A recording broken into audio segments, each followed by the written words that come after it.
북녘의 동포 여러분 안녕하십니까? 내가 살던 고향 이 시간 진행의 엄영남입니다. 오늘은 북한 자강도에서 오신 정윤아 씨와 함께 이야기를 나눠볼 건데요. 이분 정말 범상치 않습니다. 북한에서 바이올린도 전공하시고 여기에서도 정말 여러 가지 활동을 많이 하시는 분인데 오늘 또 정윤아 씨와 함께 방송을 나누게 돼서 너무나도 감사합니다. 안녕하세요. 안녕하십니까. 시청자 여러분께 간단한 소개 말씀 부탁드립니다. 시청자 여러분 만나뵙게 돼서 너무 반갑습니다. 저는 그 이만갑에 출연 중인 탈북자 정윤아라고 합니다. 반갑습니다. 네, 이게 또 오늘 이렇게 만나뵙게 돼서 너무나도 감사합니다. 저도 영광입니다. 제가 그 이만갑 많이 애청자고요. 근데 이만갑에서 저를 안 불러주더라고요. 네. 이만갑 출연진들. 제가 이만갑 가지고 논문까지 쓴 사람인데 안 되겠어. 일단은 이만갑에 많이 나오셨잖아요. 네네네. 근데 뭐 이만갑은 이만갑이고 우리 네. 또 방송은 방송이니까요. 북한 얘기를 조금 나눠보겠습니다. 네네. 북한 자강도가 고향이라고 하셨죠. 네네. 근데 자강도에서 오신 분이 사실 많지 않아요. 몇 명 안 된다고 네, 하더라고요. 진짜 자강도 사람들은 다 미인인가 봐요. 뭐 그런 것 같아요. 그래요. 다는 모르겠지만 저는 맞는 것 같습니다. 근데 제 주위에 있는 자강도 분들이 대부분 미인이 많아요. 그래서 저랑 제일 가까운 분 중에 한 명이 또 자강도 사람이에요. 스스로 네. 자강도는 미인이 많다고. 아니 그거 맞아요. 옛날 그런가요? 강계민 할 정도로 네네. 자강도에 원래 남남북녀의 그 유래된 곳이 자강도 강계민이라고 하더라고요. 그래요? 네. 또 새로운 스토리를 또 알게 네네. 됐네요. 그 자강도에 그런 미인이 많은 고장에서 네. 또 쭉 생활하시면서 또 심지어 바이올린도 또 잘 켜시고 정말 대단하셔요. 잘은 아니지만 네. 그런데 그쪽에서 바이올린을 켜게 전공을 하게 된 어떤 계기 같은 게 있었나요? 계기는 그냥 간단했어요. 처음에는 이제 엄마가 사람이 인간으로 태어났으면 네.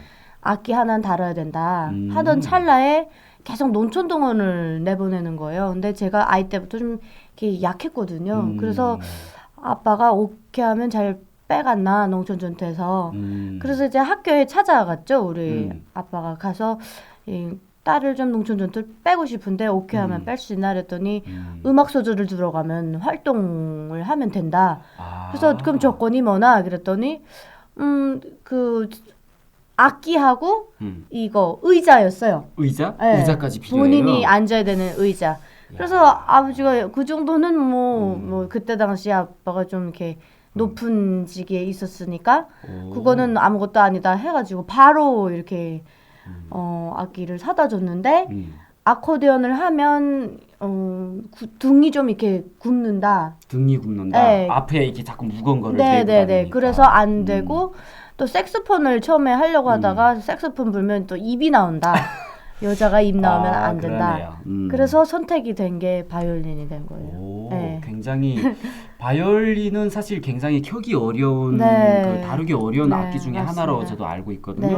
근데 당시 아버님이 조금 약간 직제가 좀 있는 분이었나 봐요. 그때 당시 대대 참모였죠. 군인이었군요. 네, 대대 참모장. 대대 참모면 굉장히 높은 여기로 말하면 소령급 이상이죠. 네. 그러면 아버님이 그렇게 어떤 적극적으로 후원을 해주셔가지고 예술소속 갔는데 그 예술소속 간다고 해서 다 악기를 잘 다룰 수 있는 건 아니잖아요. 열심히 하셨나 봐요. 그것도 있지만 선생님이 바이올린 전공자는 아니었습니다. 선생님이 트럼펫 전공자였는데 학교 안에 음악 소조 그 선생님은 그냥 한 사람이었어요. 음악 소조 안에. 그러다 보니까 바이올린 전공자가 아니어서 아빠가 또 이제 막 주변에다 수소문해서 이렇게 알아봤죠. 그랬더니 만수대예술단의 바이올리니스트였는데 뭘 말을 잘못했는지 아무튼 걸려가지고 자강도로 소개민으로 내려왔더라고요. 이렇게 추방에서 내려오신 분이군요. 네, 그래서 이제 거길 다니면서 막 자전거로 왔다 갔다 막 4시간 걸렸어요. 그래서 이제 왔다 갔다 하면서 한 1년 배웠나? 그랬는데 엄청 정말 맞으면서 막 배웠댔어요. 그러니까 북한에 그러면 결국은 소조는 학교에 들었지만 네. 교육은 개인 교사를 네, 교사한테 배웠다는 거잖아요. 해야 돼요. 그러니까 사교육을 한 거잖아요. 네, 그죠? 네. 근데 그 북한 사교육 되게 궁금해요. 어떻게 막 그 빡세게 시키는 남한도 사교육 장난 아닌데 네. 교육 방식이 어떤지 조금 궁금하긴 하네요.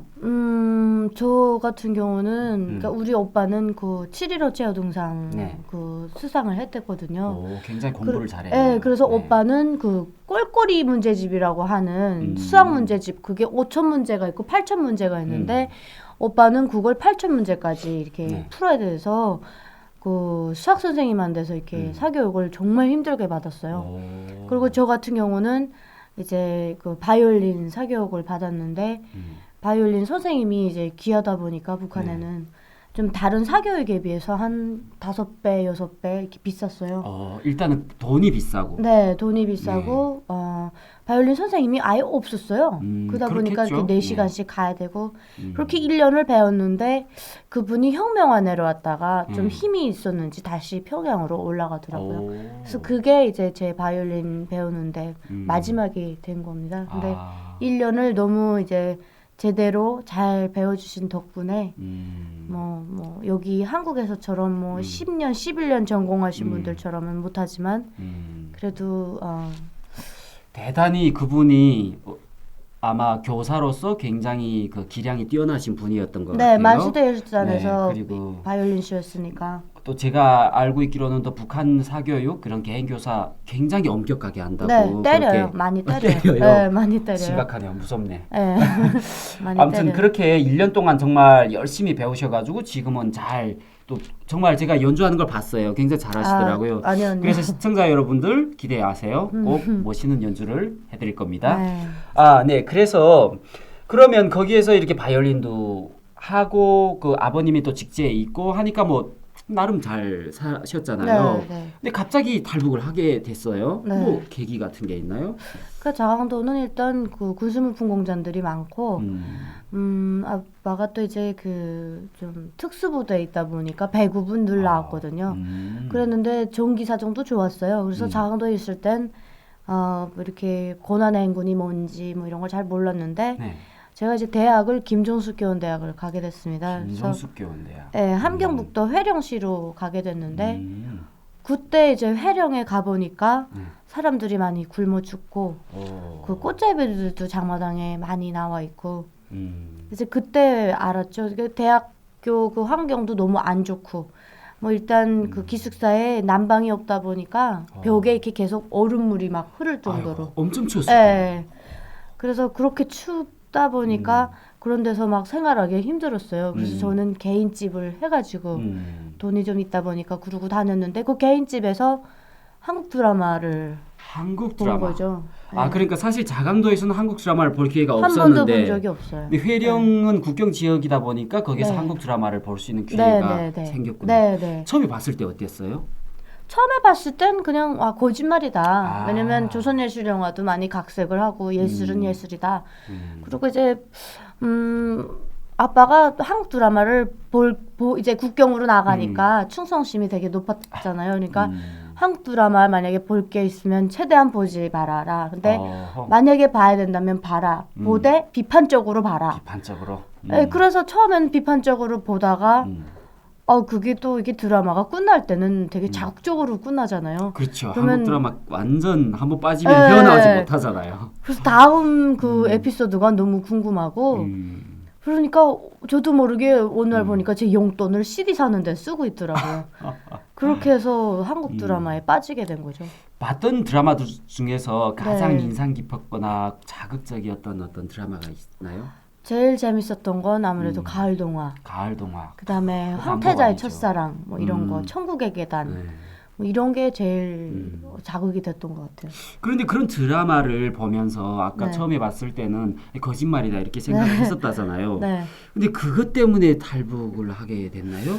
그러니까 처음에 볼 때는 거짓말이다 했는데 네. 계속 보다 보니까 일반 사람이 막 유학도 다녀오고 네. 막 자동차가 늘 길에 이렇게 차가 막혀 있다고 그러고 처음엔 그 자동차도 다 동원된 줄 알았거든요. 동원대. 근데 보니까 동원된 게 아니에요. 그렇게 많은 차를 동원시킬 그렇죠. 수도 없고 그렇죠.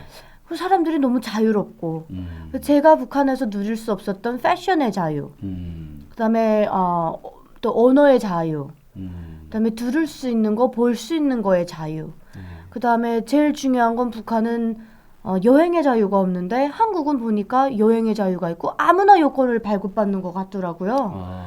그래서 뭐 유학도 막 미국도 갔다 왔네, 프랑스도 갔다 왔네 막 이러니까 내가 상상도 못했던 세상이 있네.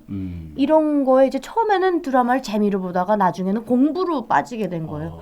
그래서 자꾸 비교하게 되고 그러면서 이제 주체 사상으로 꽉 찼던 머리에 점점 자본주의가 들어오게 되고 제가 누려보지 못한 자유, 그다음에 그런 인권에 대한 거 그런 게 보이니까 그런 말이 뭔지도 몰랐거든요. 그렇죠. 인권이라는 말이 뭔지도 몰랐는데 그렇죠, 한국 방송을 보니까 그런 게 보여서 이게 잘하면 제가 속고 있구나 그런 생각이 들면서 굉장히 정말 스마트하신 것 같아요.